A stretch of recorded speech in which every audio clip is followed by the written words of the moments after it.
So that was the overall approach that we're dealing with it. That's not necessarily what we're gonna do because I cannot speak for other people and other people's music, and people are going about it differently. You know, people are going about getting compensation for the music differently. I've heard about some people who hired some French lawyers who are working very hard to get the monies that they owe them. You know, so I'm not gonna mention names, but their stories are out there.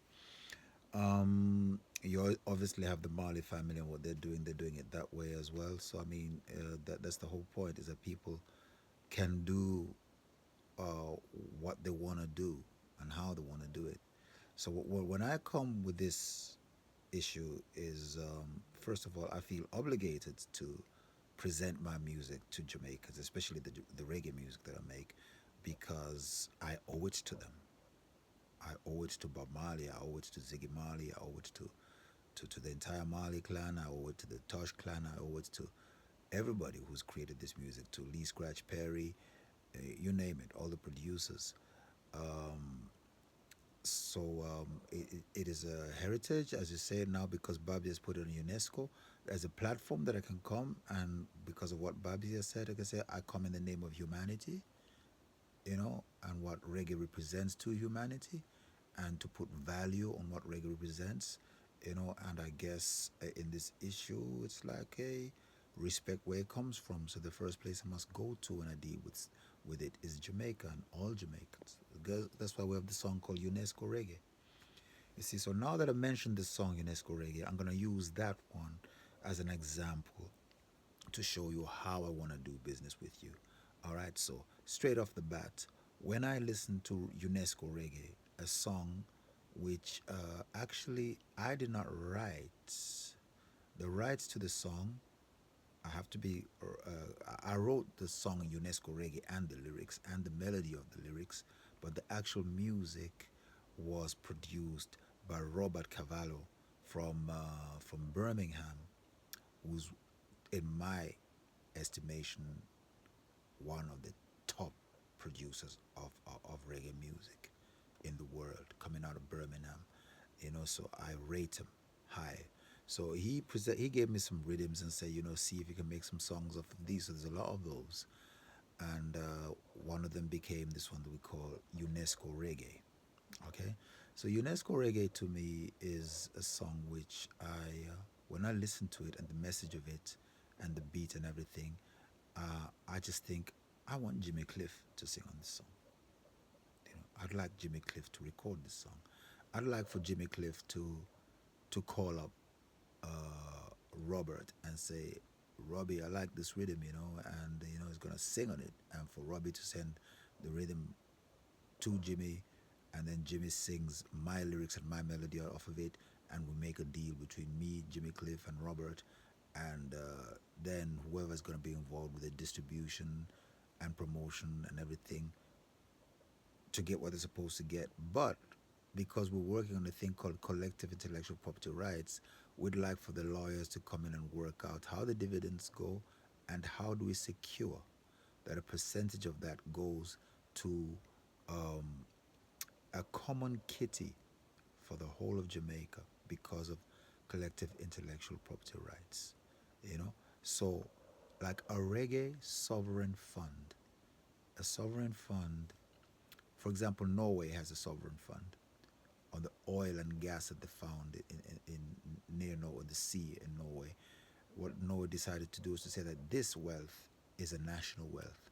So therefore, we have a sovereign fund, which means that all the oil that's being made of in Norway actually benefits every single citizen, and that gives every citizen a great foundation for anything that they want to do. You see what I'm saying? So you can create a sovereign funds. I'm trying to create the same thing for my country, Malawi, with a thing called Zisakuduse. So I'm writing a letter to our president to put that in place. Except now it's a difficult time to actually propose that type of thing because we're going into election time, and then it's going to be, if I was to do it, I have to be so clear that it is not non-partisan, you know, that it is not, it's not to be used in terms of like trying to win the next election. It needs to be so distinctly non-political totally economical for the people. And likewise, when presented to Jamaica, it cannot be a JLP or PNP thing. A reggae sovereign fund, it should be for the people. Luckily, in this situation, we have outspoken people like Bob Marley and Peter Tosh who set the foundation for something that is totally non-political.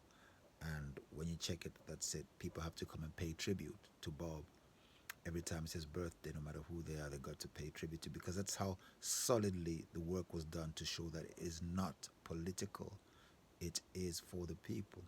You understand? Now, taking that into consideration, if we do CIPR has to make sure that every single transaction of my music has built into it a percentage that must go to a Jamaican sovereign fund, you know, a Jamaican reggae sovereign fund.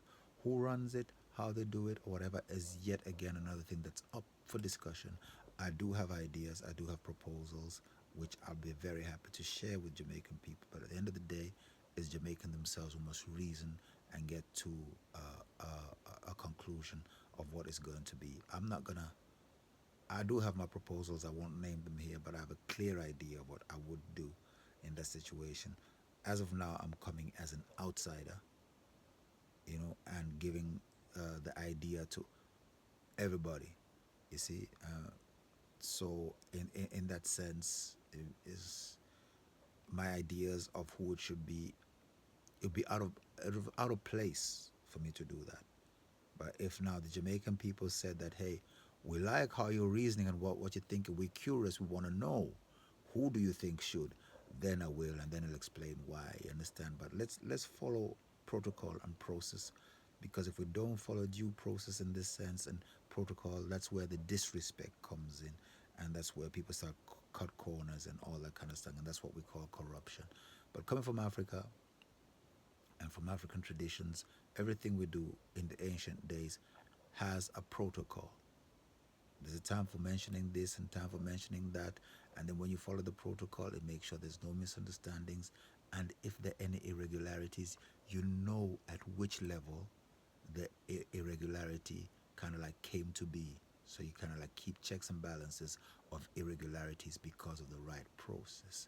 So at this point, I wouldn't say who should be that, but I would suggest a sovereign fund.